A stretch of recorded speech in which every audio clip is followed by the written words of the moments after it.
Faly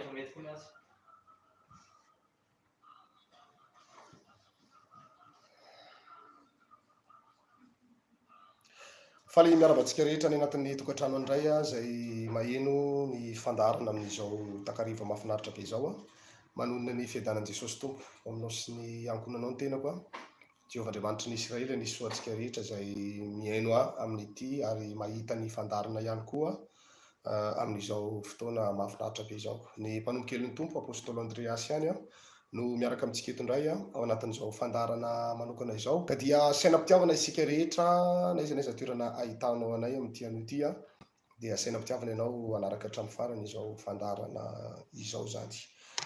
Tsara ihany mampafantatra antsika rehetra dia ny ity am-piandroana amin'ny fandaharam-potoanantsika ny sabata ho avy izao fotoam-bavaka lehibe io andro fanafahana, sabata manova zavatra na sabata manova fiainana zany izany ny vavaka fanafahana lehibe ny sabata ho avy izao fanapahana ozona io sabata io. Tena fanapahana ny ozona satria be dia be ny fiainan'ny olona voakejan'izay ozona izay dia mila fanafahana isika rehetra. Ho fanampianantsika mihitsy zany ny anton'izany rehetrarehetra zany hitan'Andriamanitra ny adintsika, ny fahoriantsika, ny zavatra lalovantsika dia zay ny antony nanomezan'Andriamanitra ity fotoana lehibe sy goavana ny sabata ho avy izao ity zany ao anatin'izay vavaka délivrance mahery vaika be izay fanapahana antsika amin'ireo karazana ozona izany. Efa nianatra ozona maromaro moa tsika nanomboka ny alatsinainy, talata, ny alarobia dia androany tsika dia mbola mitohy ao anatin'izay fampianarana mahakasika ny ozona izay mijery ozona maromaro tsika teto mahakasika ny ozona ny Eva, i Adama, itsandany ihany koa ny ozona ny Kaina izay voamalitsika nianatra an'izay ozona mahakasika ny Kaina izay nino fa efa voarahintsika avokoa ny lesona sy ny fampianarana rehetra mahakasika an'izay. Fa androany rehetra antsika dia hiezaka hanazava indray ny ozona nataon'ny Noa tamin'ny zanany izay mahatonga ny olona ankehitriny izay lasa hoe fehezon'ny olona amina sehatry ny asa. Olona zany no mifehy azy olona no mibaiko azy tsy afaka manana ny asany manokana izy na ny orinasany manokana no ilay ozona mamatotra. Misy olona mahavita hoe manangana ny orinasany manokana fa misy olona kosa tena tsy mahavita mihitsy izy. Zany hoe ny akamaroan'ny olona amin'izao zany tsy mahaleo tena mihitsy amin'ny zavatra atao fa tsy maintsy mila fanampian'olona foana zany izay izy vao mba afaka hoe miaina tahaka ny olona rehetrarehetra izany misy arany sasany tsy mbola misy fiadanana sy filaminana fa mbola miaino anatina olana sy tebotebo foana ao anatin'izay rehetrarehetra izay. Zay no jerevantsika indray amin'ity anio ity mivelatra be moa ny fampianarana androany fa saika ianao tena hanaraka tsara ny fampianarana amin'izao fotoana izao dia hivavaka isika ara-metraka ny fotoana eo am-pelatanan'Andriamanitra amin'ity anio ity. Raha io misaotra anao amin'ny anaran'i Jesosy Tompo mbola afaka mampianatra anay ny mpanomponao mangataka ny famindraponao androany, aniraka ny fanahinao masina ianao Andriamanitra, ampiteny mba ho fiainana ho an'ny olona rehetra ny anatin'ny tokantrano any. Be dia be amin'ireto olona reto no mangetahita fanafahana ary mitady fahamarinana dia mangataka aminao Tompo, mitenena aminy androany, mitenena aminy androany, hanafaka azy ianao ary hanova ny fiainany Tompo. Io ihany koa ny fanahany Tompo, aza avelanao voafatotry ny ozona izany.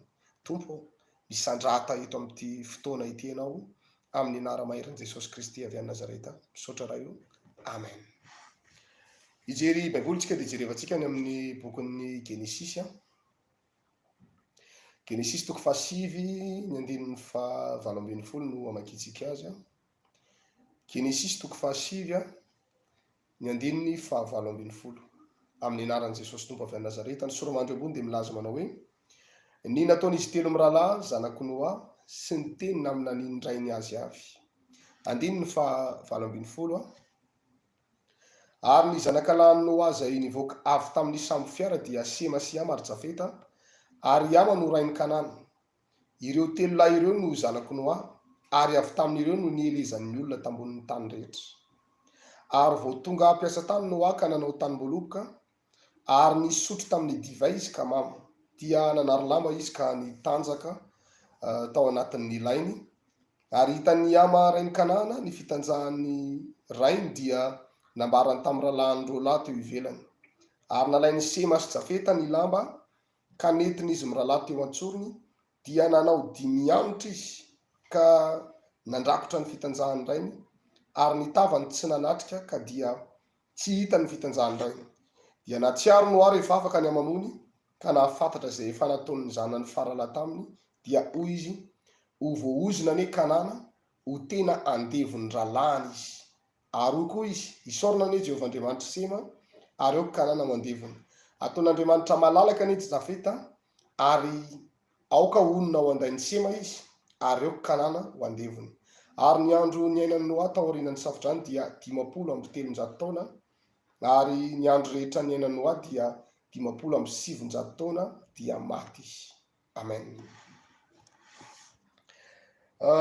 Miresakantsika androany mahakasika ny Noa sy ny zanany nanana zanaka 3 mirahalahy zany Noa rehefa tafavoaka tao anatin'ny samby fiara izy io no voalazan'ny Baiboly dia namboly izy satria moa zany ny Noa zany dia lehilahy tsy nisy tsiny teo amin'ny fiarahamonina fa mpakatoa sy mpanatanteraka ny zay voalazan'Andriamanitra. Tsaronareo tsara angamba ny fotoana nitenenan'Andriamanitra tamin'ny Noa hoe manamboary ianao izy samby fiara amonjena anareo valy mianaka zany fa ho aringako ho Jehova izao tontolo izao. Ny olona tamin'izany fotoana zany naringana dia andefa safodrano izy Andriamanitra dia ny zavatra nitranga rehefa nandrehan'izay Noa tsy takan'ny olona sasatsasany hoe aizako ahoana ny fomba hanaovana an'izany sambongeza be zany, aizako fiainana milamina be zao ve dia isoloza tamika ohatr'izany hitranga. Tsy mananao an'izany Noa fa rehefa niteny taminy Andriamanitra hoe mandehana manamboara samby fiara dia izao ny halavany izao ny haavony izao ny habeany dia nakatohany zany Noa ary tsy moramora nanamboarana an'izany samby fiara satria tena sambongeza be mihitsy zany, tena sambongeza be nasain'Andriamanitra nampidirana tao amin'io samby fiara io moa zany ny biby madio nandeha tsy efatsefatra zany ny biby maloto kosa nandeha tsirodroa hiditra tao daholo ny karazana biby rehetrarehetra zay tafiditra tao zany.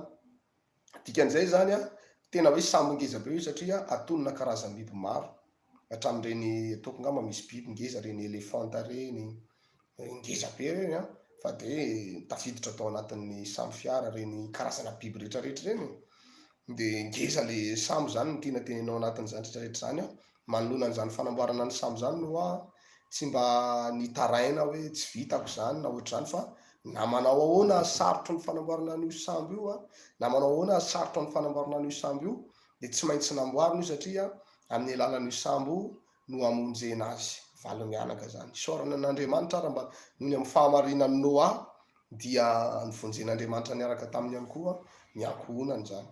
Ny samby fiara moa zany dia fanehoana ny ara-panahintsika rehetra, na manao ahoana sarotro ny fikarakarana ny ara-panahinao na manao ahoana sarotro ny fikolokolona an'io dia tsy maintsy mikolokolo an'io fanahinao io izy ianao ahafahanao mitsinjo ny hoavinao raha tonga ny safodrano na ny fahataperan'izao tontolo izao dia ny fanahinao no avovonjy anao sy hahavery anao. Izany hoe ny zavatra ataontsika ety ambonin'ny tany zany na manao ny tsara ianao ety dia na ny fanahinao voavonjy, manao ny ratsy ianao zany ety dia na ny fanahinao very ho ringana miaraka amin'ireo olona zay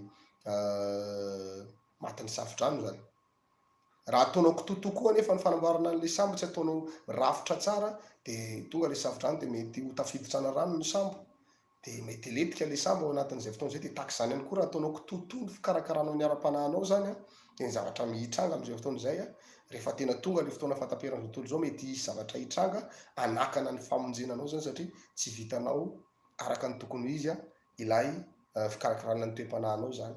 Tsy hiditra lavabe amin'izay fa ampidiro kely fotsiny zany mba ahafahana manokatra ny saintsika rehetra sy misarika antsika rehetra ao anatin'izany hifantoka tsara ao anatin'ny hafatr'Andriamanitra zay entina ho antsika. Rehefa voavonjy izy valy mianaka dia nivoaka avy tao amin'izay zany Noa satria hoy Noa mpakatao ny tenin'Andriamanitra ary olona tena mpanaja n'Andriamanitra amin'ny foniny rehetra mihitsy vita fanekena tamin'Andriamanitra ihany koa zany Noa zany dia rehefa namboly amin'izay tia Noa namboly voaloboka izy dia ny zavatra nitranga hoy ny voalazan'ny Baiboly tena namobe dia be mihitsy ny voaloboka ny Noa dia iny voaloboka iny manko zany rehefa potseriny iny dia mamoaka ranony dia iny zany tehirizina sy voaloboka zany izy mazava ho azy zany hoe mbola tsisy an'ireny mixeur reny na le robot fanodonana jus reny zany tamin'izany fotoana izany fa potserina ny endry zareo fanaovana azy dia ny ranony iny voaloboka le tena voaloboka tena pura be iny no tehirizina dia iny no nisotrony Noa. rehefa nisotro an'iny no ary avana malala tompo dia mamo izy satria mamamo zany ny voaloboka rehefa tena sotrona be deabe moa sendran'le izy le efa tehirizina kely zay a de tena mamamo iny rehefa sotrona fa mety tsy mamamo ino eo fa somary misoko miadan'izay le izy de zay ny zavatra nataony hoa jus voaloboka no sotrony teto fa tsy toka akory sanatria rehefa nisotro an'izay no hoa mamo izy dia nanary lambo no hoa rehefa mamon'le jus voaloboka de natory tao amin'lainy de misy zanaky noa antsona hoe iama nahitany noa zany nitanjaka tao anatin'ny lainy de ny zavatra nisotsy tonga de nisaromany fitanjahany rainy fa lasa ndray izy niantso any sema sy jafeta hoe avy aingana ange nareo mirahalahy fa mitanjaka ao andainy ao dada de rehefa nahionan'izany moa zany sema sy jafeta de nanao dimianitra io zany voalazan'ny baiboly zany hoe tsy mitodika any amin'le rainy mitanjaka zany fa mijerena mitoerakafa de nrakofana ny fitanjahany rainy de rehefa voarakotra ny fitanjahany rainy a rehefa natsiaro teny no a araka voalaza baiboly afaka ny amamony dia nahafantatra zay efa nataon'ny zanany farala taminy izy zany hoe inoa zany ekena fa mamon'lay divay a fa izy kosa amin'io fotoana io ry havana de olona tonga saina tsara olona matsiaro tena tsara izy amin'io fotoana io mahafantatra tsara mihitsy izy hoe misy hoe tsy mekanjo azany de niama tamin'ny zanany anakiroa fa mitanjaka izy tao andainy fa mety hoe izy mamy fotsiny nalemina ohatr' zany tsy afaka tonga de nanakana teo hoe fa tena naiky tam'izay nataon'ny olona teo fotsiny aloha zany fa rehefa afaka ny amamony de tadidiny daholo ihany le zavatra nisy de nandraisany Noany nitenenany iama tamin'ny jafeta sema le hoe avia ty fa mitanjaka ao anday eo i dada de fanalambaraka azy afa mihitsy ny fandraisan'ny Noa zay zavainy raha ny tena tiany Noa tokony ataony iama zany de hoe tsy tokony hiteny tamin'ny sema sy jafeta zany ama fa tokony tonga de nrakofa fotsiny fitanjahan'ny Noa rainy fa izy mbola lasana de niteny tamin'ny rahalahiny ray de fanalana baraka zafady tsy fanajana fanaovana tsinotsinona no nandraisan'ny Noa an'izay zavatra nataony iama izay dia nanozona avy hatrany moa zany Noa rehefa avy eo nanao hoe voozona ane kanana ozy izy ho tena andevony ralahany izy de aroy koa izy hoe isaorina ane Jehovahandriamanitra sema aoko kanana ho andevony ataon'Andriamanitra malalaka ane jafeta ary aoka onina ho andainy sema ary aoko kanana ho andevony zany hoe andevo zay zany miozona niatra tamin'ny kanana teto i kanana zany anefa ry havana malala amin'ny tompo zanaky iama zany hoe iama teto no tsy nanady zany Noa rainy tamin'ny alalany fadisokeviny niantsony ralahany ray zay tokony tonga de nrakofany ny fitanjahany rainy mba tsy hanabaraka ny Noa fa nandraisan'ny Noa an'iny de tena fanalambaraka mihitsy ary fanaovana tsinotsinona tsy fanajana de nanozona ny kanana i Noa rehefa avy eo vokatry ny nataony iama raha ny tena tokony ho izy zany zao raha tsika mijery sy mandinika zany zao ary mieno anany anatin'ny tokantrano any tokony hoe iama zay nanota tokony tonga de ho tratran'ny oziny fa tsy nataony Noa tany amin'ny iama zany lay ozina fa aty amin'ny kanana le izy nandeha aty amin'ny kanana le oziny nefa tsisy tsin'ny kanana mihitsy teo na de kely azy tsisy tsin'ny kanana teo na de kely azy satria ny rainy no nanao fahadisoana tany amin'ny dadabeany de izy indray no niarana ozina tao anatin'izany ary le ozina niatra tamin'ny kanana tena mavesatra be ho tena andevon'ny ralahany any izy tanareo tsara zany ho andevon'ny ralahany ohatry nahoana moa zany olona hoe andevon'ny ralahany zany be dehibe ny olona manompo ny ralahany be dehibe ny olona manompo ny rahavaviny misy raha ny sasany karaha masakafo no anompon'ny ralahany sy ny anabaviny na tsy voatery hoe rahalahy raikibo na rahavavy raikibo fa mety hoe cousin na cousine na havana mihitsy na tsy voatery havana akory fa mety hoe olona hafa tsy fantatrao mihitsy le olona de miasa man'olona ianao ny tena ara-baiboly zany raha ny tena tokony ho izy zany tokony anana fahaleovantena avokoa ny olona rehetra hoe anana ny orinasany manokana izy anana ny asany manokana izy izy zany ny patron-any izy zany ny directeur anatin'le orinasa fa ankehitriny no mahatonga an'le olona mahatonga ny olona am'izao fotoana zao ary na ny fotom-pampianarana ampianarana ny olona am'izao ary de fampianarana ny olona hiasa man'olona tanao le hoe enseignement général io ngery havana malala amin'ny tompo tena fampianarana olona na fanomanana ny olona hiasa aman'olona. Raha tsy hoe olona misy fitahin'Andriamanitra manokana mihitsy anga ka manana fahatongava-tsaina ary olona tena mivavaka ka afaka ao anatin'izany, fa ny akamaroan'ny ankizy hoe manao enseignement général dia manofana an'ilay ankizy zany hiasa aman'olona fa tsy mba hanana ny orinasany manokana. Fa misy ny aty ambadika le hoe teknika izay mianatra ny resaka spécialité anao manokana, ohatra hoe resaka ouvrage métallique na resaka mécanique auto na resaka électronique na BTP na ohatr'izany. Misy kosa efa mitranga zany zay zavatra fa ny akamaroan'ny ankizy anefa dia mirona ato amin'ny enseignement général daholo zany, fampiomanana ny olona ary fampianarana ny olona hiasa aman'olona. Zany anefa le ozona tamin'ny andron'ny Kanana zany tadidio tsara. Dia raha mandinika tsika amin'izao resintao zao, akamaroan'ny olona rehetra dia voafehan'ny Satana eo ambany fahefan'olona avokoa. Zay tiany le olona anaovana azy, miasa aman'olona avokoa zany ny olona rehetra. Dia zay karama tian'le olona omeny eo, ndraindray ampifilafilan'le patron, ndraindray raha ny sasany tsy mahazo karama kosa. Tara mikatso ny société antsika, tsy mandroso tsara ny société dia miemotra kely aloha ny karamanao tiana miena kely, dia tsy afa manoatra ianao satria manambady ary mamelona zaza maromaro na vitsivitsy, dia tsy maintsy miasa ianao satria tsisy amelomana an'ilay vady aman-janaka. Ny ozona natra tamin'io Kanana io zany dia fanandevozana, andevon-dralahana be dia be ny olona amin'izao fotoana izao raha malala amin'ny tompo manompo ny ralahany araka ny teneniko anao zay andevozon'olona amina asa tsy zaka amin'ny maha-olombelona intsony. Misy nge ny sasany manana zoky any izy dia ny zandriny miasa trano ao aminy ao zany nge ny zava-misy. Inona no mahatonga an'izany? Le ozona avy any amin'ny Kanana. Le ozona avy any amin'ny Kanana. Raha ny tokony ho izy zany isika maheno azao, isika mahita azao, tokony hanana ny toerana misy anao manokana mihitsy ianao. Tsy tokony ny olona baikobaiko ny olona etserona andevozon'olona amina ny ianao nianatra mafy nandany vola aman-kareny dia ataon'ny olona mpampandroso ny orinasany fotsiny ianao. Tokony hanana ny maizy anao manokana mihitsy, hanana ny orinasa anao manokana mihitsy ianao, na hanana ny fiainanao mahaleo tena mihitsy ianao. Fa nolay ozona ry havana malala ao amin'ny tompo dia mitady asa ny ankizy dia tsy mahita raha tsy amin'ireny toerana ireny dia miditra izy rehefa avy eo. Inona moa no mahatonga azy tafiditra ao anatin'izay asa izay? Dia nolay ozona. Nolay ozona. Zany iny akamaroan'ny tanora rehetra mitady asa amin'izao fotoana izao dia nolay ozona mamatotra anazy dia lasa tafiditra miasa aman'olona avokoa ny akamaroan'ny olona rehetra. Ozona avy any amin'ny Kanana avokoa zany rehetrarehetra zany ry havana malala. Andevon'ny ralahany ane izy no volazan'ny Baiboly. Andevon'ny ralahany. Be dia be ao anatin'ny mpiray-tampo mety misy mpiray-tampo 5 nareo zao maheno ahy, na 8 na 10 na 5 ianao ny farany sahirana indrindra aminareo mpiray-tampo. Nefa ianao mba mezaka ihany amin'ny fiainana ary rehefa ampitaina amin'ny fiainan'ny mpiray-tampo anao ny fiainanao dia tena mialatsiny fa tena ianao no ambany indrindra eo anatrehan'ireo. Tena na ianao ary mametra-panontaniana hoe fa ahoana ary ty fiainako ty? Inona ny antony mahatonga an'izao rehetrarehetra izao? Vokatry ny ozona avy any amin'ny Kanana. Araka ny teneniko antsika teo hoe ny ozona dia fanahy, hery ratsy anankiray mamatotra ny olona hatramin'ny taranany faramandimby.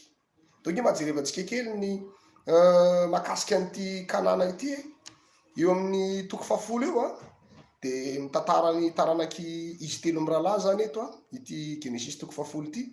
Fa eo amin'ny 5:10 kosa misy tantara mahakasika an'ity Kanana ity zany, somary ovakitsika kely amin'ny anaran'i Jesosy Tompo.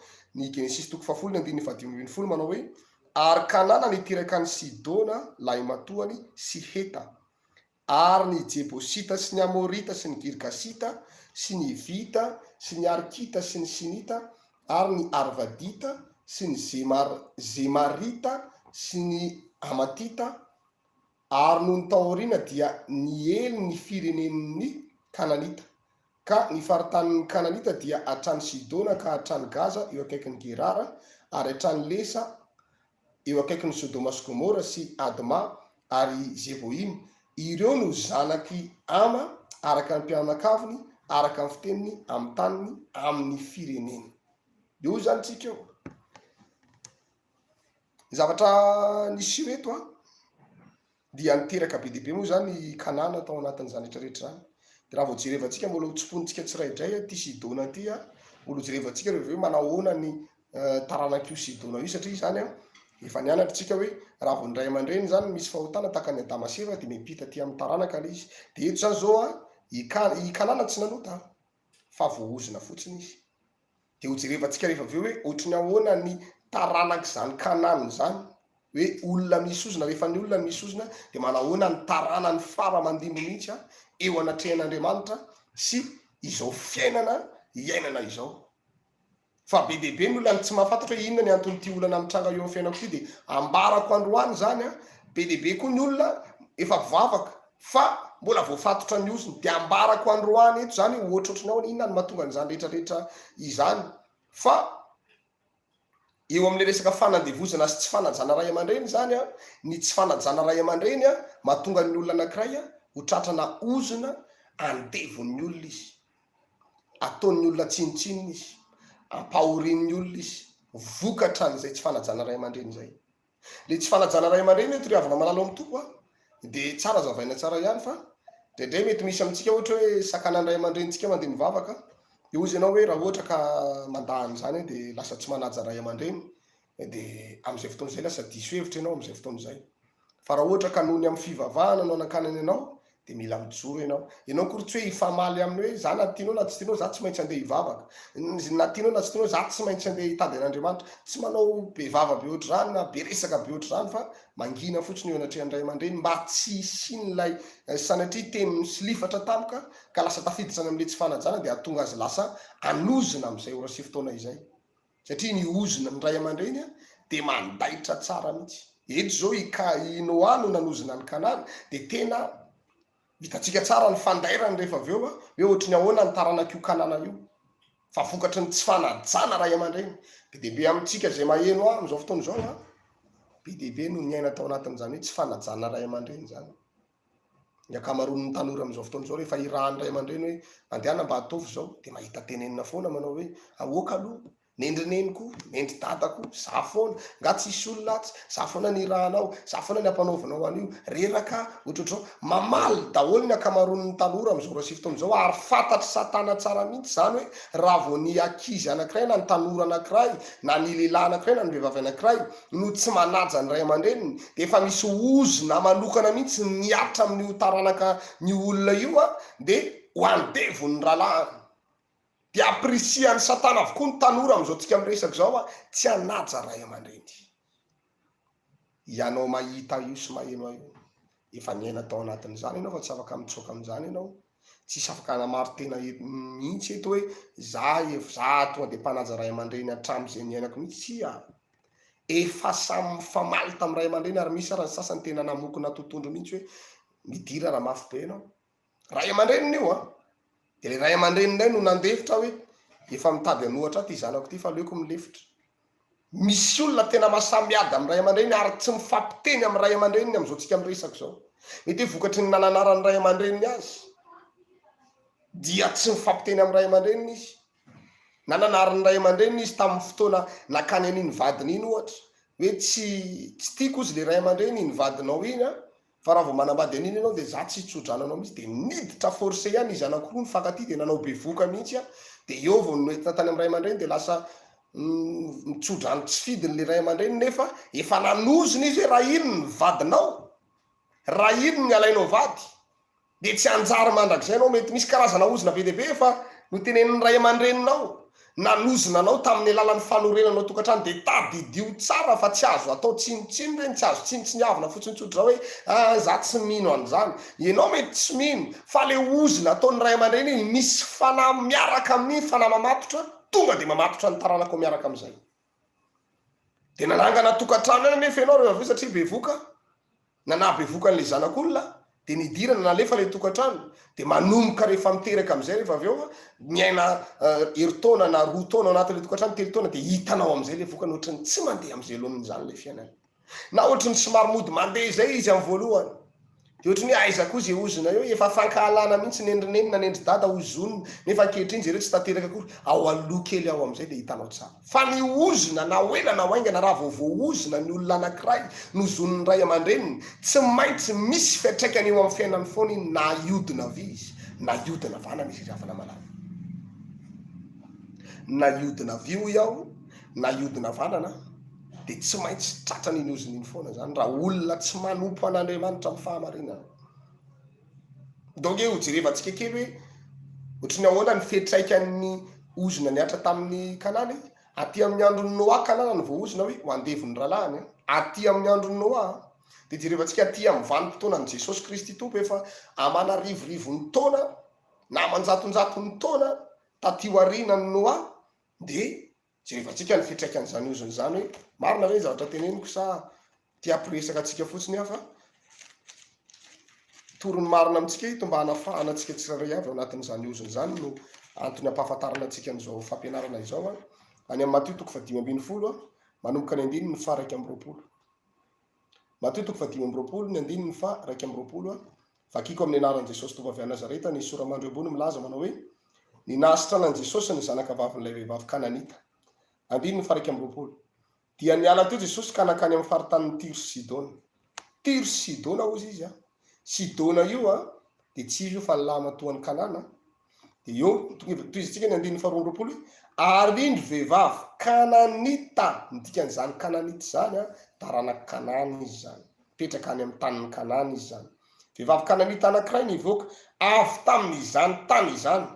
Avy taiza le tany nivoahan'ny vehivavy io? Tiro sy Sidona. Sidona lamatoan'ny Kanana. Ilay vehivavy tia sady efa taranaka Kanana mbola mipetraka ao amin'ilay faritanin'ny Tiro sy Sidona zay misy ozony zany mazava ho azy.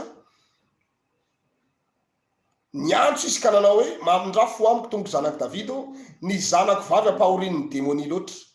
Fa izy tsy namaly teny azy dia nanatona ny mpiainany ka nangataka taminy nanao hoe roa izy fa miantso mafy ato aoritsika. Ary izy namaly ka nanao hoe tsy niray ianao fa tsy amin'ny ondro very amin'ny taranak'Israely. Fa nanatona ihany raha vehivavy dia niankohoka teo anatrehany ka nanao hoe tompoko vonjeo aho. Fa izy namaly ka nanao hoe tsy mety raha maka ny mofon-jasa ka manipy azy amin'ny amboa-kely. Fa ora vehivavy mariny zany tompoko fa na dia ny amboa-kely aza mba mitsipona zay sombotsombony latsaka avy amin'ny latabatra ny tompony ihany. Dia namaly Jesosy ka nanao tamin'ny raha vehivavy lehibe ny finoanao tonga avy aminao araka izay irinao dia asitrana ny zanany vavy tamin'izay ora izay. Eto zany zao tsika dia miresaka makasika ny taranaka Kanana. Kanana hoy aho dia lehilahy voaozona hoe ho andevon'ny ralahany. Dia niteraka ny Tiro izy Sidona azafady. Io Sidona io lamatoan'ny Kanana io. Lasa tanàna moa zany le izy ankehitriny satria efa nisy ny fizarana tanàna tamin'izany ora sy fotoana izany ao.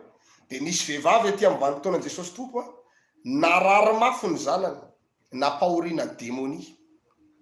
Fanontaniana mipetraka hoe fa maninona ilay vehivavy no manan-janaka dia apahoriana démonie sady ny zanany.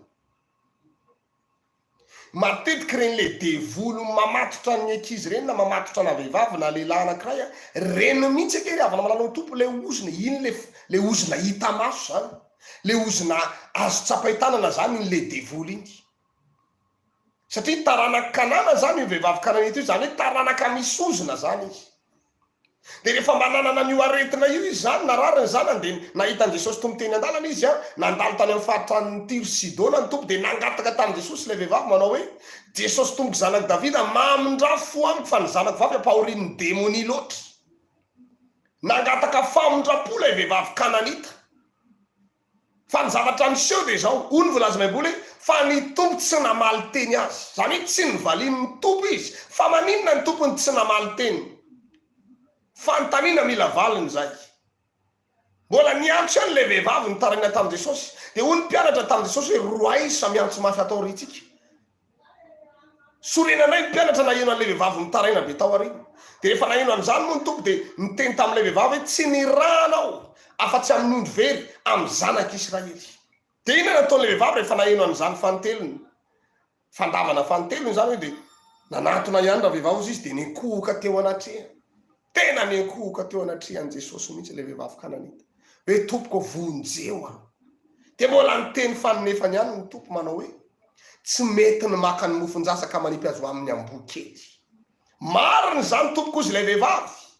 Fa na dia ny amboa-kely ary mba mitsimona zay sombotsombony latsaka avy amin'ny latabatry ny tompony ihany. Rehefa naheno an'izany ny tompo dia nilaza nanao hoe raha vehivavy lehibe ny finoanao efa nahasitranao sy nahavovonjanao tamin'izay ora 7 taona zay dia sitrana ny zanany vavy, sitrana ny zanany vavy. Ilay vehivavy Kananita dia nisy ozona avy tany amin'ny Kanana, dia fanontaniana mipetraka hoe fa maninona io vehivavy io, inefatra be zao ny sisika teo anatrehany tompo, tsy nahazo valim-bavaka teo eo. Voalohany tsy namaly teny azy ny tompo, faharoa ny tenenin'ny mpianatra hoe roay fa miantso mafy atao riny, fahatelo ny tenenin'ny tompo hoe tsy nirana raha tsy hamonjy very amin'ny zanak'Israely, faefatra sady farany noariny tamin'ny amboa kely mihitsy le vehivavy, tsy mety ny maka ny mofon-jasaka manipy azy amin'ny amboa kely, noariny tompo tamin'ny amboa kely mihitsy ty vehivavy ity. Mafy ane zany le avany hoe ianao mila famonjena, dia tsy valin'le olona hitarainanao aloha ianao voalohany indrindra, dia avy eo ny naman'le olona miteny aminay hoe roay ihany io fa miantso mafy manako tababe eto, dia avy eo miteny le olona hoe tsy nirahana makasika anao mihitsy afa amin'ny ony very amin'ny zanak'Israely nanirahana, ary mbola misisika ihany ianao dia niteny farany izy hoe tsy mety ny maka mofon-jazaka manipy azy amin'ny amboa kely, noarina amin'ny amboa kely, mafy miatrika an'izany zavatra zany. Fa maninona izy ny tsy tonga dia nahazo valim-bavaka, maninona ry Bartimeo jambo rehefa nitaraina tamin'ny tompo hoe Jesosy tompoko zanak David mamindrafo amiko, dia nisy olona niteny taminy hoe mangina ianao fa aza miantsoantso eo vao mahaizy ny randram-peo mafy, rehefa naheno an'izany ny tompo dia nitodika dia niteny hoe asaivo makaty le lehilahy iny, dia hoy ny olona niteny tamin'ny Bartimeo hoe mitsangany matokify miantso anao izy. Nanatony Bartimeo dia niteny Jesosy hoe inona ny tianao ataoko aminao, dia hoy Bartimeo niampahiratana ny masoko indray, tena hiratra teny hoe ny masony. Maninona ny boka sasany niteny hoe mety ve ianao mba raha mety ianao dia mahay manadio aho, dia hoy Jesosy fotsiny reveo hoe mety aho madio ve ianao, niaraka tamin'izay dia nadio le boka. Maninona ry jairo rehefa manangataka tamin'ny tompo hoe marary mafy ny zanako efa ho faty, tonga dia nanaraka ny tompo hoe ndao fa ho avy hanasitrana azy, dia nandeha tena mpandehanana. PDB ny olo anatin'ny baiboly rehefa nitaraina teo anatrehan'i Jesosy tompo, tonga dia nahazo valim-bavaka, novalian'ny tompo teno eo ny vavaka andry zareo sy ny fitarainana. Fa maninona ty vehivavy Kananita ty ry havana no tsy mahazo valim-bavaka? Inefatra ny sisika be zao, zay vao nahazo valim-bavaka. Inona ny antony? Satria taranaka misy oziny izy, satria taranaka misy oziny. Rehefa ny olona zany misy ozina avy any amin'ny ray aman-dreny dia tadidio tsara, sahirany olo io vao mahazo valim-bavaka, sahirany olo io vao mahazo valim-bavaka. Ekeko fa manam-ponoana aloha hoe tena mino aza mino fa mahazo valim-bavaka, za mino fa mahazo valim-bavaka, nefa mbola tsy tapaka le ozina dia milaza aminao fa tsisy hevitra, tsisy hevitra, tsisy hevitra. Be dia be ny mpivavaka maheno azy sy mahita amin'izao tsika miresaka izao, mpiandraikitra any amina toeram-pivavahana maro isan-karazany, 4 taona ny vavahana, 15 taona, 30 taona, 20 taona, 10 taona ny vavahana, 5 taona ny vavahana, tsy misy valim-bavaka milatsaka mihitsy na dia kely azy. Ny fiainana iray miamitotongana miapotika miapotika, mba manao digny anara-panahy, tsisy fetraikany mihitsy, tsisy vokany tsara mihitsy le izy. Inona ny antony mahatonga an'izany? Mety efa mba nametraka fanontaniana ianao dia lasa alefa any amina resaka fizahn-toetra foana moa le zavatra, raha ve hoe mbola mizaha toetra Andriamanitra hoe endrasako foana Andriamanitra amin'ny fotoanany hoe endrasako izy na dia mitaredretra azy hoe hiandry anazy foana fa zay miandry an'i Jehovah mitombo hery. Lasa makateny fampahirezana fotsiny ohatry zany sisy, nefa tsy fantany fa ozina nery avy namalala amin'ny tompo io manakana valim-bavaka io e. Raha vao ny olona anankiray no misy ozina dia tadidio tsara fa voasakana ny valim-bavaka, ilay devoly, ilay ozina, ilay herin'ny maizina, ilay hery ratsy mamatotra anao mihitsy no manakana ny valim-bavaka eo amin'ny fiainanao. Andriamanitra te hitanao, Andriamanitra te hanampy anao, Andriamanitra te hanafaka anao, fa le ozina no manakana ny fiasan'Andriamanitra eo amin'ny fiainanao rehefa namalala amin'ny tompo. Betsaka amintsika no ketraka amin'ny fivavahana rehefa miteny ny sasany hoe za tsy hivavaka intsony satria tsy mamaly vavaka, Andriamanitra tsy ry havana malala. Matoa zay mandany andro mitory teny aminao eto, mankalaza an'Andriamanitra, manambara ny sitrapony aminao, mamaly vavaka io Andriamanitra toriana io. Andriamanitra mihaino vavaka io. Niantsony Davida an'i Jehovah ao anatin'ny bokin'ny Salamo hoe ry mpihaino vavaka ô, mpihaino vavaka Andriamanitra. Andriamanitra ozy izy mijery ny olo marina ary ny sofiny mihaino ny fitarainana. Zany ny tononkirany Davida zany. Satria Davida dia hitanao tsara fa be dehibe mihitsy ny valim-bavaka nomen'Andriamanitra anazy. Olona avy any an-tsaha, mpiandry ondry no nasanatra Andriamanitra lasa mpitondra fanjakana. Hitan'ny Davida tena hoe mivaingana mihitsy ny fanampian'Andriamanitra sy zany hoe fiasan'izany Jehovah Andriamanitra izany eo amin'ny fiainana. Dia hiteny ve zany ianao hoe Andriamanitra ny tsy mamaly vavaka? Dia hiteny ve zany ianao Andriamanitra tsy mihaino vavaka? Maninona kosa olona efa mandalo fahoriana be ohatr' zao, olona efa mijaly be ohatr' zao ny tsy ampian'Andriamanitra? Tsy Andriamanitra ny tsy mamaly, fa sao dia ianao no misy ozina mamatotra. Sao dia efa niaina tao anatin'ny tsy fanajana ray aman-dreny ianao. Na ny ray aman-drenynao tany tena mpanao tsinitsinina, tena mpanitsakitsaka ray aman-dreny, dadabe anareo sy bebe anareo nataon'ny ray aman-drenynao tsinitsinina mihitsy tamin'izany fotoana izany. Dia nozonony dadabe anareo ry ray aman-dreninao hoe miteraha mba hahita. Raha ity kiboko ity, zay moa le fomba fitenin'ny vehivavy, raha ity kiboko ity no ny voanao, dia hitako eo ianao raha tafavoaka. Zany ny fomba fitenin'ny ray aman-dreny. Mamoaka ozina maro isan-karazany mihitsy be dia be amintsika maheno ahy efa rakotranao ozina, raha mbola ozina. Raha ozina ny tena hoe nafato tena eo dia ianao nefa maty voalohany tao ohatr'izay. Satria be dia be amintsika no tena tratrana ozina tamin'ny ray aman-dreny. Fa le izy fotsiny le ozina miteraka fahampotehana aty amin'ny fiainana. Zany hoe tsy mampanjara ny fiainanao mihitsy le izy. Mahatonga anao andevoziny ny olona. Mahatonga ny fahaizanao andevoziny ny olona. Ianao nianatra nandany vola aman-kareny fa ny olona no migoka ny vokatry ny fahaizanao. Ianao no niezaka ny tototo ny varotra tanorazana nanao izay nahatafitanao tamin'ny fianarana, fa ny olona no migoka ny vokatry ny fahaizanao. Ataony fitaovana ianao mampandroso ny orinasany. Ny karama raisinao nge tsy amin'ny 4% an'ny vola miditra ao anatin'ny orinasany akory. Izy tsy mitsahatra misanatra fa ianao eo ihany eo. Nanomboka 2012 ianao niasa tao, 2022 tsika izao mbola io ihany ianao io. Tsy mety misy fiovana mihitsy. Nefa ianao olona manam-pahaizana, ny karama tsy mety miakatra. Ozina mamatotra zany ry havana malala ao amin'ny tompo. Tany reny isika rehetra izay nozon'ny ray aman-dreny reny, fa misy ozina mamatotra ny fiainanao. Nisy tamintsika izao tsy nahazo sodrany tamin'ny ray aman-dreny, fa nisoratra tsokosoko tany ianao. Tonga dia nisoratra tsokosoko tany nanao izay nahabevoka ny tenanao tany, na tonga dia nataony izy nahabevoka n'ilay zanak'olona. Dia forceny ray aman-dreny tsy maintsy nanatanteraka ny soratra, tsy nitsodrany ny ray aman-dreny. Misy ozina eo amin'ilay tokantranao, zany hoe miorina eo ambonina ozina ilay tokantrano. Ekena fa tsy vanim-potoana n'izany intsony zao hoe misafidifidy olona tokony rahanao ny ray aman-drenao. Ekena fa tsy vanim-potoana n'izany intsony. Fa raha vao manoziny iny ray aman-dreny foana le ray aman-dreninao hoe tsy mety amiko iny olona iny, fa vooziny ianao raha miaraka amin'iny, tsy manjary ianao raha miaraka amin'iny. Tsy haiko daholo izay fomba fitenin'ny ray aman-drenao taminao tamin'izany fotoana izany, dia tsy maintsy misy fiatraikany amin'ny fiainanao ankehitriny ry havana malala. Tsy maintsy misy fiatraikany amin'ny fiainanao ankehitriny zany. Ary zany ozina vokatry ny tsy fanajana ray aman-dreny zany zany tena miasa amin'izao fotoana izao, ary tena manjakazaka mihitsy satria ny tanora rehetra amin'izao tsisy manaja ny ray aman-dreniny zany. Za mananatra ny tanora izay mbola eo anatrehan'ny ray aman-dreny ajao ny ray aman-dreninao. Rehefa mba maniraka amina asa atao anatin'ny tokantrano na asa amin'ny fampandrosoana tokantrano akatoavy izy. Fa hafa indray hoe manakana anao amin'ny fivavahana, tsy laiko ianao mandeha mivavaka any, fa ny amin'ny fiangonana razana ihany na ty amin'ny ohatra izao ihany dia amin'iny ianao tsy mamaly azy, fa mody manaiky eo fotsiny ianao fa ianao mandeha mivavaka foana rehefa avy eo. Ny ray aman-dreny zany tsy mety ny miady amin'ny ray aman-dreny zany ka hoe hifanozina amin'ny ray aman-dreny, fa ny ray aman-dreny dia ararotiny devoly foana ny ozina tenen'io ray aman-dreny satria ray aman-dreninao izy. Izay dia tadidio tsara mihitsy ry havana malala ao amin'ny tompo. Ray aman-dreninao izy.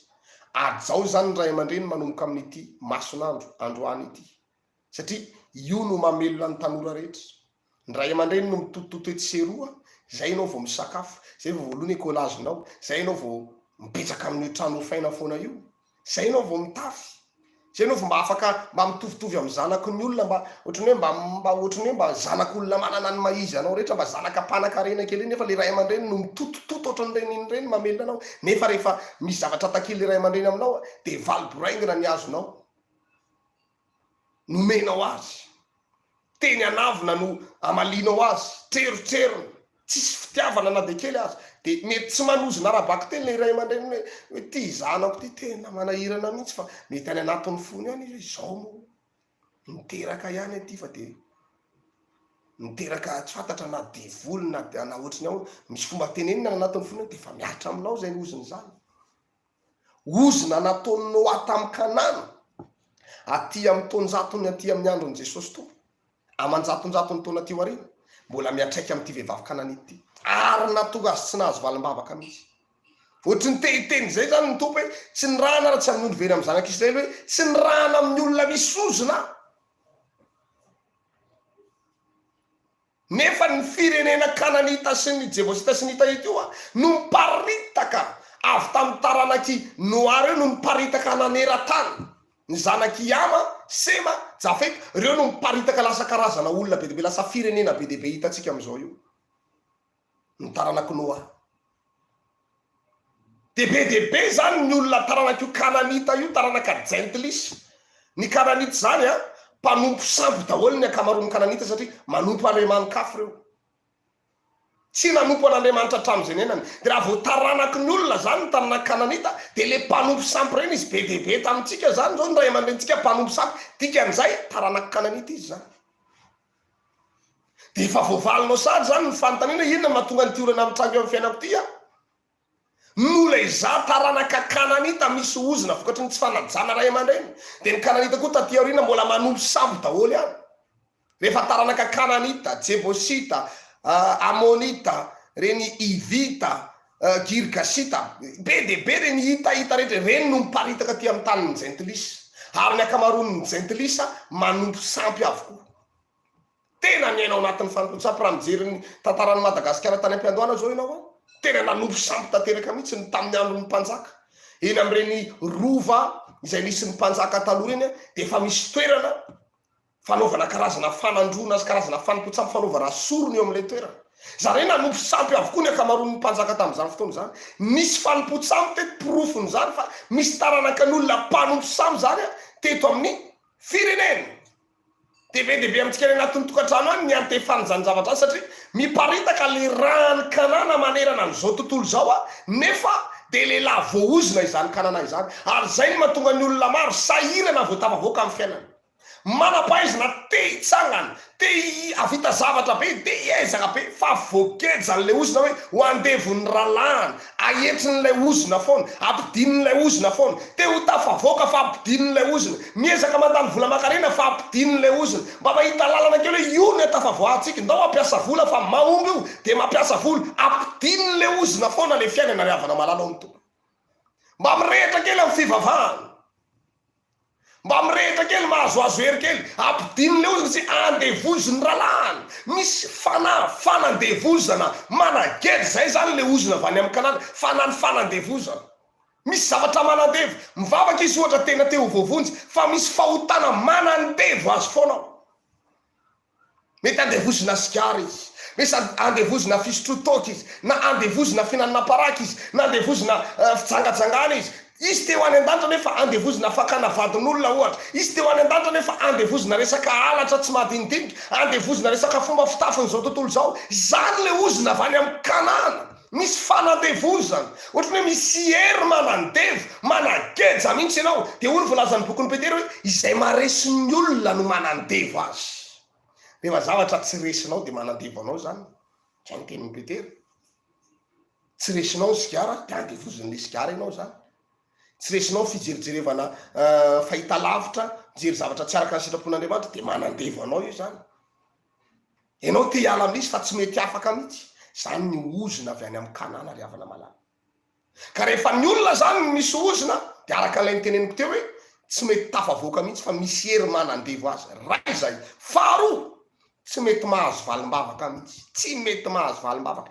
inefatra ny sisika be zao tsy nahazo valim-bavaka teny hoe ela be vao mahazo valim-bavaka rehefa tena ny sisika tena ny talao mafy le vehivavy zay izy vao nahazo valim-bavaka dikan'izay zany tsy hoe le ozona tsy azo tapahana akory tsy hoe tsisy vahaolana mihitsy ny ozona eo amin'ny fiainatsika fa azo tapahana tsara io ozona io ary misy vahaolana ny amin'io ozona io tahaka nataon'le vehivavy kananita zao tena nisy sisika izy mihitsy na rehefa nanapa-kevitra hoe za tena hitady an'Jesosy fantany hoe Jesosy tompo ny vahaolana manapaka ny ozona io de ny sisika nanatona ny tompo io ninona fandavana anazy teo ninona fanoroana anazy akolaka teo de ny sisika izy misisika izy zany hoe ny olona raha vao misy oziny ianao no misisika mitady an'Andriamanitra fa tsy hoe ianao ndray no mampifilafila an'Andriamanitra hoe za tsy hivavaka aloha androany de tsy mivavaka androany, za aloha andeha hisotro toka androany de lasa anao mandeha misotro toka, za aloha andeha hifoka sigara androany de lasa anao mandeha mifoka sigara, hoe za aloha angatitsika kely no mandritry ny ray volana de lasa anao tsy afaka manao an'izany ianao raha tianao afaka amin'ny oziny. Raha te ho afaka amin'ny oziny ianao mihitsy no misisika mivavaka, mitady an'Andriamanitra, misisika mivavaka. Zany io ry havana malala ho amin'ny tompo. Eto zao de ilay vehivavy kananita no misisika mitady an' Jesosy tompo de afaka ho azy le ozina tany amin'ilay zanany, le zanana mpahoriana demoni, satria avy ato amin'ilay vehivavy kananita le ozina no mempita makao amin'ilay zanany. Dikan'izay zany raha misy renim-pianakaviana maheno na ray-pianakaviany izay mahatsapa hoe misy ozina ny fiainany ary efa hita ny taratra eo amin'ny fiainan'ilay zanany ihany koa le izy, raha ianao renim-pianakaviana zany no hisisika hitady an'Andriamanitra de io zanako mbola tsy manambady io azo antoka fa ho tapaka io ozina io koa amin'izay ora sy fotoana izay raha tena misisika mitady an'Andriamanitra ilay renim-pianakaviany na ilay ray-pianakaviany. Raha tena tianao hisy fanafahana azo tsapahitanana marina de ianao zay mahatsapa voavatiny oziny ianao no misisika mitady an'Andriamanitra. Tena mitotototo, tena miezaka hoe za Andriamanitra tena. Ninona mitranga mety sakanan'ny olona ianao rehefa mivavaka ianao te ho afaka le devoly le ozina mamatotra anao iny tsy amelamelanao fatany zany hoe mandehana ra ianao mandeha mivavaka raha te ho afaka amin'ny ozina fa avelanay fotsiny tsy maintsy manao tsipaky ny mialaina izy. Sakanany aloha ianao mampiasa olona be dehibe izy manakana anao amin'ny fivavahana, mampiasa an'izao azony ampiasaina rehetra zao hoe iny sakany fa mitady ho afaka, tady ho afaka ito ampelantananay de sakanany takan'ilay vehivavy kananita tsy namaly teny azy ny tompo, ndroany mpianatra izy, tsy niranatra amin'ny very amin'ny zanak'Israely ny tompo, tsy mety ny makamofon-jaza raha ka menany amboa kely ho ny tenen'i Jesosy tompo, efatra be zao ny fandavana azy fa za milaza aminao fa mbola sisika le vehivavy. Rehefa ny olona mahatsapa fa misy ozina mihitsy ny fiainany ka tsy voasakana amin'ny fivavahana ho avy ny ano rehefa tonga kehitriny tsy maintsy tapaka eo amin'ny fiainany zany oziny zany. Raha tena hitodika hiantso an'Andriamanitra ianao ary hitady an'Andriamanitra anao ny tahaka nataony ty vehivavy ty hoe ry Jesosy tomboky zanaky Davida mamindrafo amiko fa ny zanako mpahorian'ny demoni, nibebaka ange izy ry afany nangataka famindrapo izy nge matsapa teny fa taranaka misy oziny misy oziny izy tsapany tsara zany de fibebana nataony voalohany teo anatrany Jesosy ry Jesosy tomboky zanaky Davida mamindrafo amiko. Zany hoe raha tianao ho afaka amin'ny oziny ianao zany mila mifona, mibebaka, miala amina fahotana, miala amin'ny ratsy rehetra de hitanao fa afaka io ozina io. Misy olona tapa-kevitra ve ho afaka amin'izay oziny zay? Misy olona tapa-kevitra ve maheno azy sy mahita hiala amin'ny fahotana zay miteraka ozina eo amin'ny fiainany? Raha tapa-kevitra ianao manao vadingana ianao manantona an'Andriamanitra, manao vadingana ianao tena hivavaka marina ry havana malala fa ny ozina de tena misy fiatraikany eo amin'ny fiainantsika ary ny ozina maharitra amataonany maro, maharitra amataonany maro. Jery verset kely anankiray tsika ampahafantarako anao tsara hoe tena ity oziny ity ndray tsy azo andosirany ity sao de ndraindraytsika miteny hoe de andositra ry amin'ny ohatry zao ana, andositra any anaty lavaka. Ndao majerevantsika igny any amin'ny bokin'ny Deutéronome toko fa 7:20 Deutéronome toko 7:20 tsy zavatra be dehibe no vakitsika fa andiny soratra masina ray fotsiny. Eo amin'ny Deutéronome toko fa 7:20 andiny 10:20 de milaza manao hoe raha tsy mihaino ny feo an' Jehovah Andriamanitra ao kosa ianao ka tsy mitandrina anaraka ny didiny rehetra sy ny lalàny izay andidiko anao an'io dia ho tonga aminao raha izay sy ahatratranao izao fanozonana rehetra zao. Zay fotsiny tetsika jereva. Zany hoe raha vao ny olona anankiray no manota eo anatrehan'Andriamanitra, nanota tahaka ny Iama zany zao nanota teo anatrehany ray izy de nozon'ny Noa zany i Kanana de dikan'izay misy ozina daholo zany nitarana Kanana rehetra. De ohatrany ahoana raha fomba fidiran'le ozina eo amin'ny fiainan'le olona de zao izy izy ho tonga aminao sy atratranao.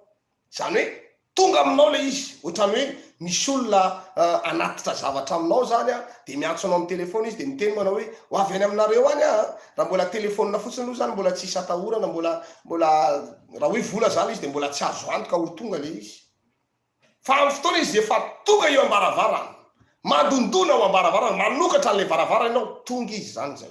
Iny vo azonao antoka hoe azonao le zavatra amin'izay. Zay le hoe ho tonga aminao. De le hoe sy atratranao izao fanozonana izao. Iny atratranao iny zany tsy azo andosirany.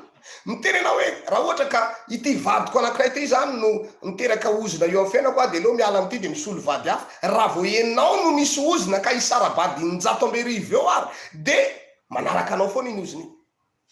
Mitenenao hoe raha tia tamatavy no misy ozona zany, tsy manjary mihitsy ny fiainako eto tamatavy, andeha hifindra ny Majunga indray a, ka le ozona nge ho tonga aminao sy atratranao hoe tsy afaka andosiranao any Majunga le ozona. Ianao iny mihitsy ny misy an'le ozona, de mila tapahany iny ozona iny, fa tsy hoe za andositra ho any Majunga, na za andositra ho any Frantsa, na za andositra ho any Etats-Unis, de hoe afaka aminao le ozona. Tsia ho tonga aminao sy atratranao le ozona.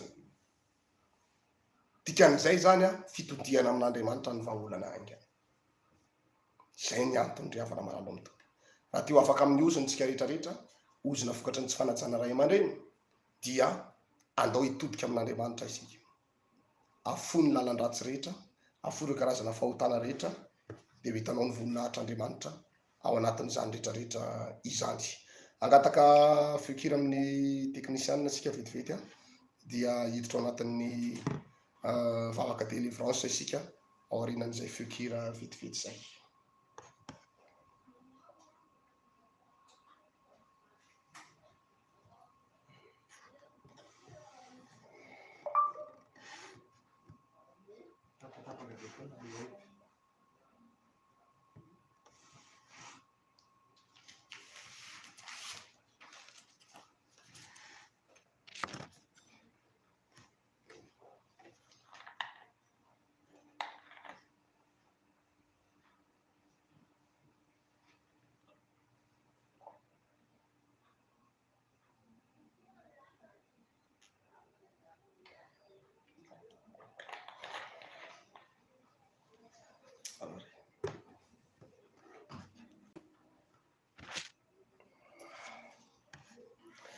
Ao ariana hivavaka arsika amin'izao raha sivy taona izao a, apetrao eo ambony lohanao ny taninao raha matsapy ianao hoe voafatotra an'izay ozana zay a, na olona efa tena niaina tao anatin'ny tsy fanajana ray aman-dreny mihitsy a, na voavoateo mihitsy ary ianao vao famaly tamin'ny ray aman-dreninao a, tojony ty afatra Andriamanitra androany ty miteny aminao mivantana ny tompo a, de apetrao eo ambony lohanao ny tananao a, fa hivavaka ao anao a amin'izao raha sivy taona izao. Jehovah-Andriamanitra ray masina tsara indrindra misaotra anao amin'ny anaran'i Jesosy Tompo, mbola afaka mivavaka ho an'ireto olona reto androany. Andriamanitra mahay ny zavatra rehetra ianao ary Andriamanitra mpamindra fo sy famela heloka Tompo. Mangataka ny famindraponao sy ny famelan-keloka ao a mba hiantefa amin'ny androany. Mamelany ny elony Andriamanitra ny amin'ireo toepo tsy mahay manaja ray aman-dreny, na ray aman-dreny niteraka zany, na ray aman-dreny ara-panahy zany. Tompo, mifona aminao tanteraka ho an'izy reto a. Misy amin'reto tokantrano reto Tompo naorina teo ambonina ozona, tsy nahazo tsodrany tamin'ny ray aman-dreniny fa ozona no azony tamin'ny ray aman-dreniny. De hifonako eto anatrehanao manokana zany amin'izao fotoana izao. Mamelany heloka izy reto, mamindra-fo aminy amin'ity anio ity Tompo malalako androany. Hitanao reto lehilahy sy vehivavy manandra tanana, mametraka ny tanana eo ambonin'ny lohany, mangetahita fanafana izy, mangetahita fanovana izy Tompo malalako, fanafana amin'izany ozona izany. De androany a Jesosy de mangataka ny raha maherinao, le rano velona sy mahery, angatahako irotsaka amin'ny fafenona ao anatin'ny reto lehilahy sy vehivavy reto, amin'ny anara maheriny Jesosy avy any Nazareta. No andidiko an'ireo karazana ozona rehetrarehetra, ozona vokatry ny tsy fanajana ray aman-dreny, ozona vokatry ny tsy fanajana ray aman-dreny, roako amin'ny anara maheriny Jesosy avy any Nazareta. Miala amin'reto olo reto ianao Satana androany, miala ireo karazana ozona rehetra, tapahako amin'ny anara maheriny Jesosy avy any Nazareta. Ozona avy any amin'ny ray aman-dreny rehetra, roako amin'ny anara Jesosy. Miala ny ozona rehetra androany, miala amin'ny lehilahy sy vehivavy io ny ozona, miala amin'ny tokantrano io ny ozona, amin'ny anara maheriny Jesosy Kristy avy any Nazareta. Roako amin'ny anara Jesosy, miala ny ozona rehetra androany, tsy ambinina tsy manam-pahay. Ozona rehetra avy any amin'ny Kana, avy any amin'ny Kanana, ny ozona avy any amin'ny Noa, roako amin'ny anara Jesosy avy any Nazareta. Miala zany ozona zany, miala zany ozona zany, miala amin'ny fiainany, miala amin'ny asany, miala amin'ny tokantranony, miala amin'ny taranany rehetra, tsisy mijanona na ray ary. Miala ny anara maheriny Jesosy avy any Nazareta. Levina ny fanaratsy rehetrarehetra, levina ny fanaratsy rehetrarehetra, reo ozona nataon'olona mankahala azy, reo ozona nataon'ny vadiny, reo ozona nataon'ny zanany, mialy zany ozony zany, tapahako amin'ny anara-maherin'i Jesosy avy a Nazareta. Tiala ny ozona, mivoaka amin'ny anaran'i Jesosy Tompo, mivoaka amin'ny anaran'i Jesosy avy a Nazareta, ilay mitsangana tamin'ny maty. Tiala ny ozona amin'izao ora sy fotoana izao. Miala ny ozona, miala amin'ny tokantrano iny ozona, miala amin'ny asany iny ozona. Zao dia zao no Satana dia mandeha. Teneno ny namanao rehetra dia miala amin'ny olona io. Teneno ny namanao rehetra dia mia amin'ny olona io ianao androany. Zao dia zao dia magoronetana. Tsy azonao pahoriana tsony olona io, tsy azonao ampijaliana tsony olona io, tsy azonao andevozina tsony olona io. Tokony hanana ny maizy azy olona io, tokony hanana ny orinasany manokana, tokony aleo teny satria olona manam-pahaizana, olona ampian'Andriamanitra. Fa noho ny ozona avy any amin'ny ray aman-dreniny, avy any amin'ny Kanana, ozona nataon'ny Noa, mialy zany ozony zany, zany mahatonga ny mipodika ny fiainany. Raha vako ny ozona rehetra amin'ny anaran'i Jesosy. Miala ianao Satana androany, miala ianao Satana androany, miala amin'ny fiainan'ito vehivavy ito, miala amin'ny fiainan'ito lehilahy ito. Tapahako amin'ny anara-maherin'i Jesosy. Mangoronetana ianao dia mivoaka. Miala ianao androany amin'ny anaran'i Jesosy Tompo avy a Nazareta. Mivoaka ianao Satana androany. Voaka ny vavany dia lasa, voaka ny vavany dia lasa, voaka ny vavany dia lasa. Miala fanaratsy manan-devo azy, miala fanaratsy manan-devo azy, miala ireo fanaratsy manao tsinotsinona azy, mitondra Yesu latsa fafaha baraka. Toroko amin'ny afo fany masina, toroko amin'ny rahan'i Jesosy Tompo avy a Nazareta. Miala ny ozona, may ianao Satana androany, may ianao Satana androany. Levona amin'ny anaran'i Jesosy, tiala amin'ny anaran'i Jesosy, tiala ny ozona, tiala ny ozona, miala ny ozona, miala amin'ny anaran'i Jesosy avy a Nazareta. Tsy manam-pahefana intsony manomboka amin'ity andro ity.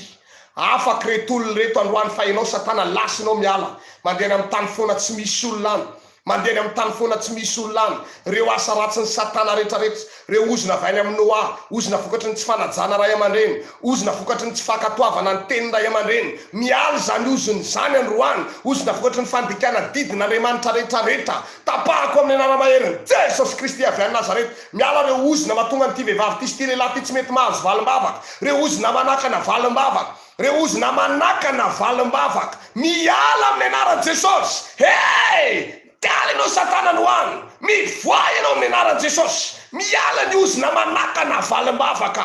Tsy maintsy mahazo valim-bavaka ty olona ty ao aorianan'izao délivrance zao. Tsy maintsy misy fitahin'Andriamanitra mirotsaka amin'ny olona io ao aorianan'izao délivrance zao. Fa ianao Satana miala, mivoa, mivoa, mivoaka amin'ny anaran'i Jesosy Tompo avy a Nazareta. Mivoaka ny fanaratsy manakana valim-bavaka rehetrarehetra. Ianao ry Satana, ry ozona avy any amin'ny ray aman-dreny, no mahatonga ny vehivavy tsy mety mahazo valim-bavaka, mahatonga ny lehilahy tsy mety mahazo valim-bavaka. Mitady-kivy izy ankehitriny, mitady-ketraka izy ankehitriny noho ny amin'ny ataonao amin'izao ora sy fotoana andrenesanao azy ao ry Satana, Lucifer, Devoly, Menarana, Beliala, Belzebubu. Mangoronetana ianao androany. Rofy daholo ny entanao rehetra, teneno ny namanao rehetra, teneno daholo ny namanao sy ny miaramilanao rehetra. Miala amin'io lehilahy sy vehivavy io, miala amin'io tokantrano io, miala amin'ny asany. Tiala ianao amin'ny anaran'i Jesosy. Mivoaka amin'ny anaran'i Jesosy avy a Nazareta. Mivoaka ianao androany, tsisy mijanona naray ary, tsy misy mijanona naray ary. Miala anaran'i Jesosy avy a Nazareta. Miala daholo, miala amin'ny anaran'i Jesosy. Miala ny aretina rehetra, reo aretina manandevo, aretina mandany arena, aretina mandany vola, aretina ifavarotana tany razana mbola tsy mety sitrana ihany. Mivoa tao ianao ry Satana androany, ianao no mahatonga an'io aretina manandevo azy io. Miala amin'ny anaran'i Jesosy. Toroko amin'ny afo fany masina, toroko amin'ny raha Jesosy Kristy avy a Nazareta. Miompitra miaraka amin'ny fakany ny aretina amin'ny taizy, ny aretina amin'ny taizy. Efa nandaniana vola makarena trany ivela any ampitan-dranomasina rehetrarehetra tany, mbola tsy sitrana ihany. Lasa ianao mivoaka, lasa ianao mandeha. Miala amin'io lehilahy io, miala ao anatin'ny fony eo ny aretiny, miala anatin'ny tovany any ny aretiny, any anatin'ny kibony, any anatin'ny rasiny tsokany, vanitolana rehetrarehetra any, any anatin'ny lohany any, amin'io masony io, any amin'ny sofiny sy ny vavany, any amin'ny tendany rehetrarehetra any, any amin'ny colonne vertébrale any rehetrarehetra any. Tiala ny aretina rehetra amin'ny anaran'i Jesosy. Miala ny fivotosana amin'ny anaran'i Jesosy Tompo avy a Nazareta. Miala ianao Satana androany, tsisy mijanona eto naray ary. Mangoronetana daholo ny fanaratsy rehetrarehetra, ny ozona rehetrarehetra. Jesosy eo manafaka ny retolo reto ianao Jesosy malalako androany. Afao retolo reto androany, afao izy Tompo. Misy amin'ny retolo reto andevoziny tsy fahitana asy. Miala reo karazana fanaratsy manandeha tsy mampahita asa azy, reo karazana fanahana trosa. Miala ny fanandevozana amin'ny trosa, miala ny fanadevozana amin'ny trosy, fanadevozana amin'ny fikorotana tokantrano. Roako amin'ny anarany Jesosy avy a Nazareta zany. Miala ny fanadevozana amina asa, miala amin'ny lehilahy sy vehivavy io ny fanadevozana amin'ny asa. Tsy azonao andevozy ny olona io, tsy azonao andevozy ny olona io.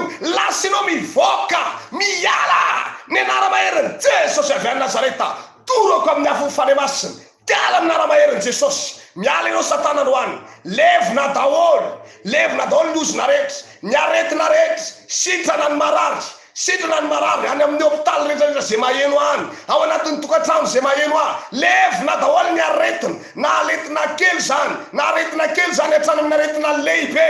Levina, sitrana ny marary rehetra. Aitseo ny faritra marary anao, manasitrana anao Jesosy. Raha lehilahy, raha vehivavy, manasitrana anao Jesosy, manafaka anao Jesosy, manangana anao ny tompany hoany. Afaka amin'ny aretina ianao, afaka amin'ny fanaintainana ianao, afaka amin'ny fangirifirina ianao. Amin'izao ora sy fotoana tenena mpanompon'Andriamanitra izao afaka ianao amin'ny anaran'i Jesosy. Tsodrano antsika rehetrarehetra androany ny aretina zay niala teto androany, tsy miverina aminao intsony mandrakizay. Ary asiko teny mafy zany aretin' zany, tsy mahazo miverina aminao intsony mandrakizay. Ny olana sy ny ozona zay tapaka eto androany, tsy miverina aminao intsony mandrakizay. Asiko teny mafy ny ozona rehetra zay nitapahana teto, tsy mahazo miverina aminao intsony. Fa ny fitahina, ny fahasoavana, ny fanambinana, ny fahamarinana sy ny fahamasinan'Andriamanitra anapaka fiainanao manomboka androany. Jehovah ne hitanao, Jehovah ne hampahery anao, Jehovah ne hiaro anao amin'ny ratsy rehetra. Na mivoaka ianao na miditra dia ho tahin'Andriamanitra, aroarovana amin'ny ratsy rehetra. Ny tompony omemboninahitra ao anatin'izany rehetrarehetra izany. Misaotra anao zay Jesosy fa manafaka teto ianao tamin'ity ano ity, amin'ny anaran'i Jesosy Kristy Tompo avy a Nazareta. Misaotra raha io. Amen. Zay no azoko narosonay tamin'ity ano ity tao anatin'izay vavaka délivrance sy ny fampianarana izay hiditra amin'ny tapany faharonga amintsika ny amin'ny fandarana dia ny famakina ny afatra. Hotonomiko ny laharana tarobia afahantsika rehetra mandefa ny afatra amin'ity anio ity ny 034 55 542 72 034 55 542 72 na ny 034 29 546 91 034 29 546 91. Ny artelle kosa dia ny 033 71 343 35 033 71 343 35. Farany ny 033 64 478 44 033 64 478 44. Reo ny ilavana tarobia afahantsika miditra mivantana amin'ny alalan'ny SMS na ny SMS na ny message zany afaka alefanao amin'ireo numéro reo zany dia izay ihany koa no anaovana kompatanina sy mandra-piona indray ho antsika rehetra zay mpanaraka ny video mivantana zany fa ho antsika hito amin'ny onjam-peo feon'ny lanitra sy ny web radio dia mbola mitohy ao anatin'ny famakinany afatra izany. Mirary soa antsika rehetra izay manaraka mivantana ny video dia alefantsika ara ny hira anankiray dia aorinan'ny hira isika dia miverina eto ihany mamaky ny afatra zay nalefantsika avy any anatin'ny tokantrano.